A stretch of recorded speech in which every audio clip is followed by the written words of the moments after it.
Tavio Castor oil packs are being marketed as a wellness breakthrough that suddenly solves chronic inflammation, pain, digestion issues, and even hormone imbalance, all with a simple cloth and oil. But does it live up to the hype, or is this just another overpriced wellness fad? Let's break down what the product claims, what the science actually says, and what you really need to know before you spend your hard-earned money. Before we continue, quick disclaimer. This video is for educational and awareness purposes only. I'm not selling this product, I'm exposing it so you don't get misled. Tavio is essentially a castor oil-soaked pack designed to be worn over the abdomen or joints with heat under a wrap system. The official site claims it improves circulation, reduces inflammation, supports liver detox, and aids digestion. But here's the truth. There's virtually no clinical evidence supporting these broad, miraculous outcomes. Castor oil itself has mild anti-inflammatory properties when applied topically, and heat can soothe sore muscles. That's it. Most benefits people report are subjective and likely come from general heat therapy and placebo effect, not magical detox pathways.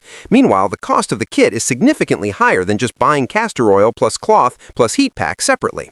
Now let's talk results and red flags. Real users online have mixed feedback. Some swear by reduced cramps or relaxed muscles, others see zero change after consistent use. If you're hoping for deep detoxification or systemic healing from synthetic toxins, the science doesn't back it up. There's also no regulation around many of the health claims you'll see on the sales page. If you want relief from muscle tension, a simple warm compress or professional physical therapy is a safer, cheaper, and more evidence-based option. Bottom line, don't let flashy marketing convince you this is a cure-all. Think critically, compare alternatives, and above all, don't spend money based on promises that outpace proof.